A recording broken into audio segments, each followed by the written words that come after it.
In a few weeks' time, I'm off to ride the new Triumph Tiger Explorer 1200. Now, this is one of my favourite adventure bikes, the Tiger 800, but when I've ridden it, I've never ever thought it needed more power or more comfort or more range, or just more in general. So what better time to get back into that adventure frame of mind, so I'm in a better place to compare it to its bigger brother later this month.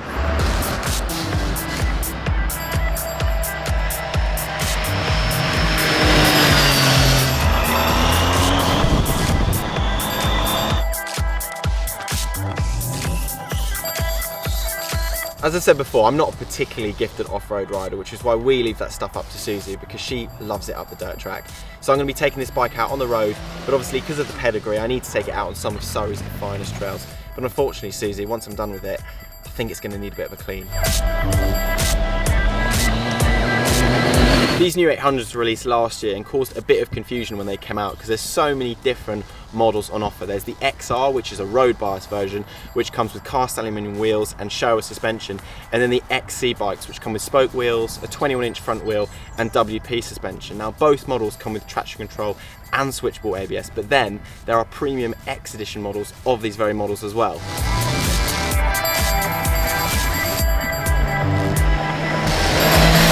We've got the premium X model here, and it costs £1,100 more than the standard XC. And what does that money get you? You get extra riding modes, cruise control, a centre stand, sump guard, hand guards, radiator guards, engine crash bars, auto cancel indicators, and a 12-volt power socket too.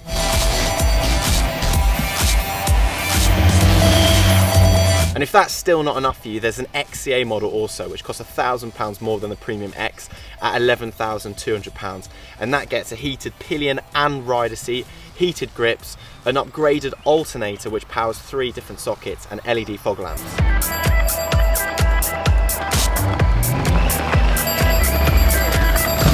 Woo! Oh, I'll tell you what, I'm rubbish off-road, but as riding positions go, this bike makes it super easy to feel comfortable, and it's a very natural, stood-up adventure off-road riding position.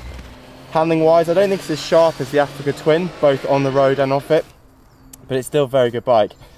Now, one thing I do love about the Triumphs, and the benefit of having that ride-by-wire throttle, is that obviously, because it's not a cable and it's not attached to anything, they can weight it how they want to, and it's so light on the Triumphs, and it just means that when you're off-road, and you're kind of throwing the bike around, and as you can hear, it gets tiring, you can still be super precise with the throttle because the fueling's really nice and it's just got a lovely weight to it.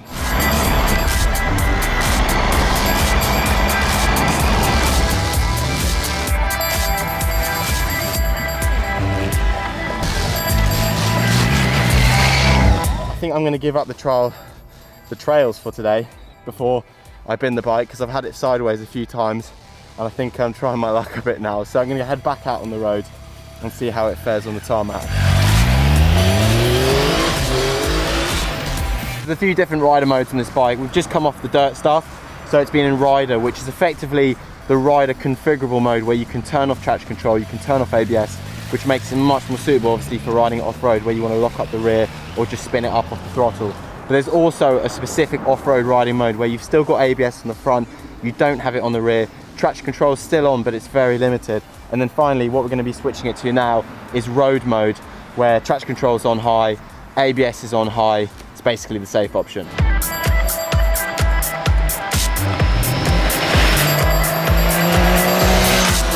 So we've done a mixture of off-road riding and road riding today, and what the XCX really proven itself to be is a great all-round machine. With off-road bikes, we're so used to seeing them being powered by either a single-cylinder engine or V-twin, parallel twin, that type of thing, because they've got that naturally torquey power delivery to them. But the 3-cylinder engine in this, 800cc, 94 horsepower, is surprisingly well suited to all different types of riding. It's got enough grunt to get it sideways off-road, it's got enough grunt to get it out of trouble, but then it's got the mid-range and the top end as well to give it that excitement and give it that edge on road. I always think of this bike as a real, true adventure bike in the sense that you can spend such a long time on it before getting tired. You know, compared to the old Tiger 800, the bars have been moved forwards and upwards, so it's a lot more comfortable. The riding position's more natural than before. The seat is so soft, it's so comfortable. Fuel efficiency has been up from 55 to 65 miles per gallon.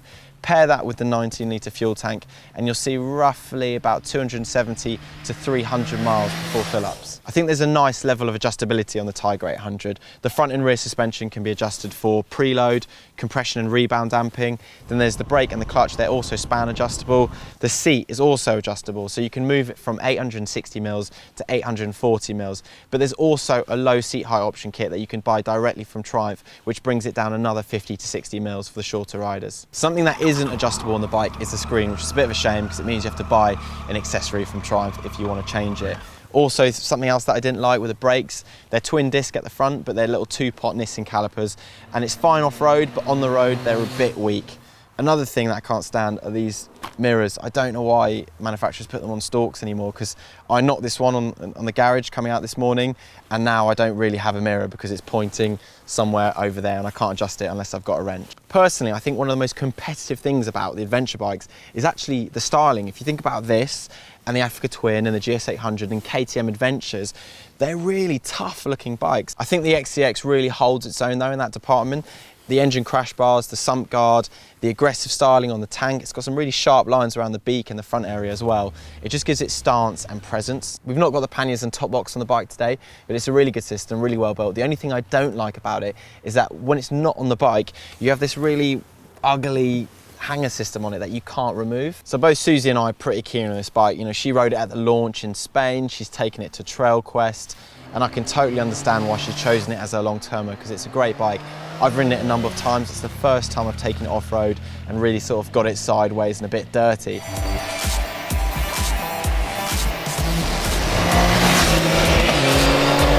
The question we wanted to answer is, do you need anything more than an 800? Well, I'll be packing my bags, heading out to Portugal in a few weeks to ride the Explorer 1200, and then we'll find out.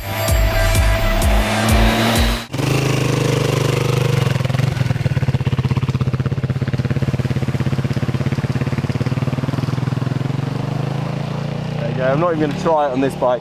That's the best thing about these lanes though. I've never been down here before. Bumped into one person I already know. There's been loads of riders going up and down on the bikes, and none of them are too noisy either. So I'm thinking of buying a dirt bike already, to be honest. There's so many trails in the Surrey area alone. You think, it's down near London. It's 20 minutes outside of London.